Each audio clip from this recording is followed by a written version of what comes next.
Сәлем достар, біз сіздермен үшбұрыш биссектрисасының қасиетіне арналған есептерді шығарудамыз. Бізге кез келген теңберлі үшбұрыш берілген. Осы теңберлі үшбұрышқа іштей сызылған шеңбердің центрі осы үшбұрыштың биіктігін 12-ның 5-ке қатынасындай бөлікке бөледі. Ал бүйір қабырғасының ұзындығы 60 см. Табу керек табаны мен биіктігінің ұзындығын. Олай болса, берілген үшбұрышымыз бізде белгілеп алайық. ABC тең бүйірлі үшбұрыш. Яғни оның AB қабырғасының ұзындығы тең болады BC қабырғасына.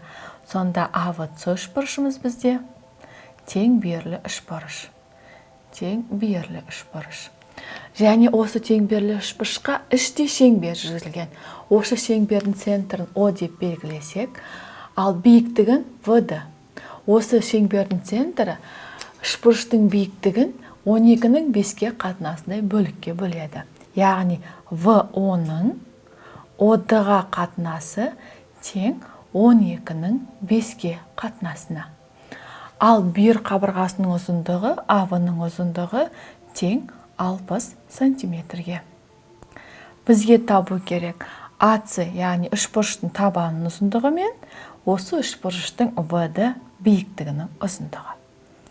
Бұл жерде балалар 12-ның 5-ке қатынасы дегеніміз, ол 12 мен 5-дің қосындысы осы VD қабырғасының ұзындығы да тең деген сөз емес. Екеуі екі түрлі ұғым. Сондықтан 12-ның 5-ке қатынасы дегеніміз, мына VO-да теңде 12 бөлік, OD-да теңде 5 бөлік бар деген сөз. Ал оның бір бөлігі қанша екені белгісіз. Ол үшін, оны табу үшін, біз А төбесінен оны қосатын болсақ, АО, А төбесімен оны қосамыз. Сонда бізде АДВ үшбұрышында АО биссектриса болып табылады. Яғни неге биссектриса? Оны дәлелдеудің бірнеше жолы бар. Бұл жерде АЦ қабырғасы мен АВ қабырғасы осы шеңберді жанап өтетін жанамалар. Ал жанамалардың қасиеті бойынша, яғни кез келген шеңбер сыртынан кез келген нүкте арқылы жанама жүргізетін болса, осы жанасу нүктесіне дейінгі ара қашықтықтар тең болады. Сондықтан АО осы үшбұрыштың биссектрисасы болып табылады. Енді биссектрисаның қасиетін жазайық. АВ-ның АД-ға қатынасы тең болады ВО-ның OD-ға қатынасына. Бізде АВ-ның ұзындығы бар, АД-ның ұзындығы белгісіз. Бірақ бізде ВО-ның OD-ға қатынасы бар. Олай болса, АВ-ның орнына 60-ты қоямыз, АД-ның орнына белгісіз өзін қоямыз. ВО-ның OD-ға қатынасын 12-ның 5-ке қатынас деп жаза аламыз. 12-ның 5-ке. Енді пропорцияның көмегімен АД-ны таба аламыз. АД дегеніміз 60 пен 5-ті көбейтіп 12-ге бөлгенге тең. 60 пен 12 қысқарады 12-ге, 5 қалады. 5 жердегі 5-ім 25. АД тең 25-ке. Ал бұл тең бүйірлі үшбұрышта АВ-ді тек медианаған, биссектрисада биіктікте медиана болатын еске түсірейік. Медиан ретінде қарастырсақ, АД-ның ұзындығы қанша болса, ДЦ-ның да ұзындығы сонша. Сонда АД тең ДЦ-ға. Екеуінің де ұзындығы 25. Олай болса, бұл үшбұрыштағы АЦ табанының ұзындығы 50 см-ге тең деген сөз.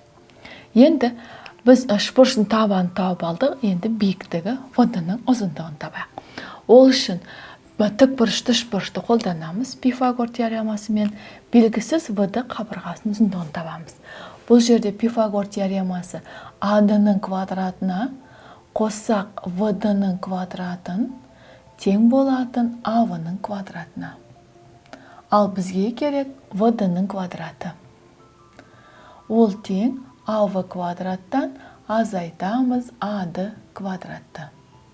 Сонда VD-ның ұзындығы тең болады түбір астындағы АВ-ның орнына 60-тың квадраты минус АД-ның орнына 25-тің квадраты. Енді бұл есепте тиімді жолды қолданамыз, яғни қысқаша көбейту формуласын. 60-тың квадраты минус 25-тің квадратын 60 алынған 25 және 60 қосылған 25. Калькулятордың көмегінсіз шығара аламыз. Сонда 60-тан 25-ті азайтсақ бізде 35, 60-ға 25-ті қоссақ 85. 35 дегеніміз жай көбейткіштерге жіктесек 5 пен 7-нің көбейтіндісі, ал 85 дегеніміз 5 пен 17-нің көбейтіндісі. Тең болады 5 түбірасында 7 мен 17-нің көбейтіндісі 119. Сонда бұл үшбұрыштың биіктігі 5 түбірасты 119-ға тең. Балалар, біз сіздермен қарастырдық үшбұрыш биссектрисасының қасиеттеріне арналған есептердің шығару жолдарын.